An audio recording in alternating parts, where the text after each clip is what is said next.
you for joining us for KREM 2 News at 5. I'm Mark Hanrahan. It's good to have you here. I'm Whitney Ward. Just before noon, a massive fire broke out at a bank on Spokane's South Hill. 2 firefighters were inside when part of the building collapsed. KREM 2's Amanda Rowley joining us live from the scene tonight with what we know at this hour. Amanda? Yeah, Mark and Whitney, well, right now, if you can see behind me, there is still at least one ladder truck on scene here at the U.S. Bank. They've been off and on spraying the roof, as they have been for the last afternoon. Now, this was a pretty crazy, pretty big event for our Spokane Fire Department, not only because of how advanced the fire was, but because when crews went inside, part of the roof collapsed on a couple of their firefighters. When crews arrived on scene just before noon, Spokane Fire says they located the fire in the attic. It's not clear at this time if employees were in the building, but possibly construction workers. Public Information Officer Justin DeRuiter says typically with a structure fire like this, crews will get above the building to cut a big vent in the roof.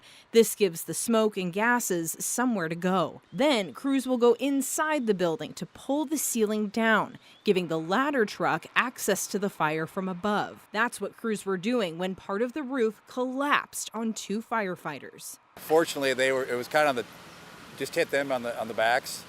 One guy got knocked down. It sounds like they were able to pull him out.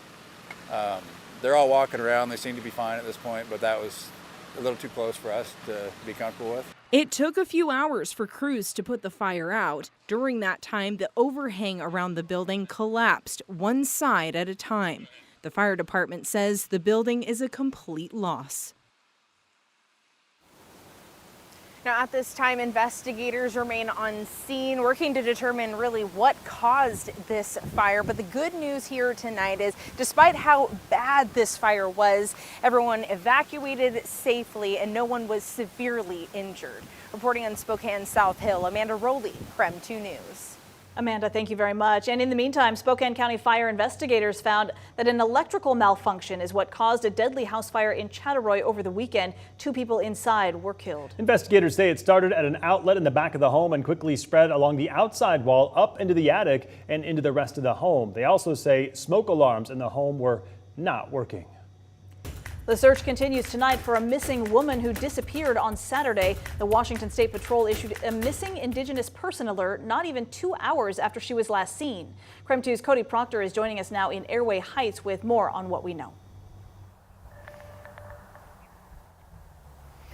Well, Mark and Whitney, I'm currently right now at the Airway Heights Police Department because they are actually the ones that asked the Washington State Patrol to send out that missing Indigenous person alert this weekend. And just within the last 15 minutes, we just heard from officials that a vehicle that may be involved in that incident has been seen in the Spokane area as of this afternoon. So we're working on continuing to bring you the latest details on that. Now, it's unknown what direction it's heading. Earlier today, I spoke to the mom of the missing woman earlier today, and she said it's been a tough couple of days. She said, she says it has been extremely tough for them. WSP sent out a missing Indigenous person alert around 2:30 Saturday afternoon on behalf of the Airway Heights Police Department.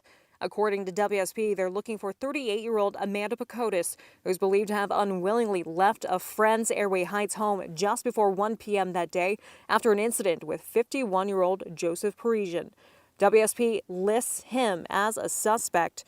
Right now, authorities are looking for a silver 2013 Toyota 4Runner with a Washington license plate saying CDM 7749. Bacotis is being described as being 5'7", weighing about 135 pounds, with black hair and brown eyes. Parisian's being described as about 5 feet 10 inches tall, weighing about 180 pounds, with black hair and brown eyes. Now, the missing Indigenous person alerts from WSP are still fairly new here in Washington. They launched back in July of 2022. According to WSP, part of the criteria for alerts to get sent out is when an Indigenous person is missing because of unexplained, involuntary, or suspicious circumstances, or they're believed to be in danger because of their age, their health, weather conditions, or other circumstances, and can't return to safety without help. Now, right now, this is very much a developing story with not a lot of details at this time, but I do want to reiterate that according to officials within the last 15 minutes, they did tell us that a vehicle that may be involved in this has been seen around the Spokane area as of this afternoon. It is unknown what direction it is heading. If you see either Pacotus or Parisian or that vehicle, you are asked to call 911. Reporting live at Airway Heights, Cody Proctor, KREM 2 News. Cody, thank you very much. Taking a look at the day's top stories. Over the weekend, Kootenai County Sheriff's deputies arrested a Nevada teenager for a deadly shooting in Las Vegas. The sheriff's office says 18-year-old Lennox Dockery may be involved in the killing of a 16-year-old boy in Las Vegas earlier this month.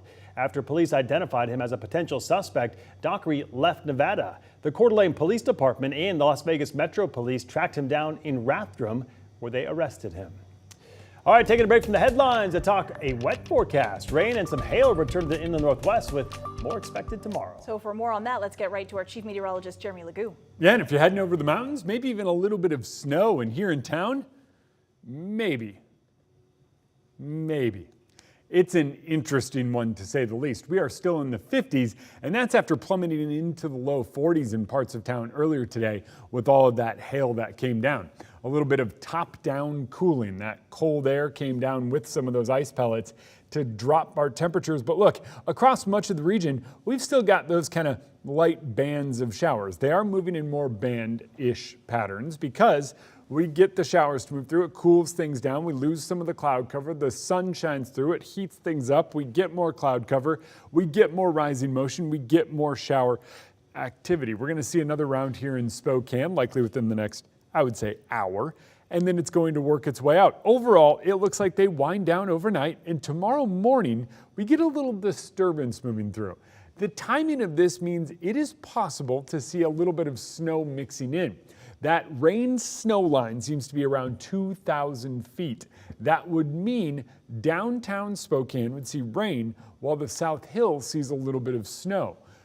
It's not going to stick. It's not going to have any major impacts unless you're going over the mountain passes, and then it's back to scattered showers by Tuesday afternoon. All right, sounds good, Jeremy. Thank you very much. The Pride Crosswalk at Riverfront Park has been repainted almost a month before the Pride Parade is set to take place in downtown Spokane. It was last fall that the crosswalk was vandalized with splashes of paint, and the Pride Crosswalk in the Perry District was also vandalized. Earlier this year, Washington Governor Jay Inslee signed a bill that updates the state's hate crime law to include defacing public property. Before this bill passed, people held responsible could only face misdemeanor charges, but now those who commit hate crimes on public property could soon face up to 5 years in jail and a fine of up to $10,000.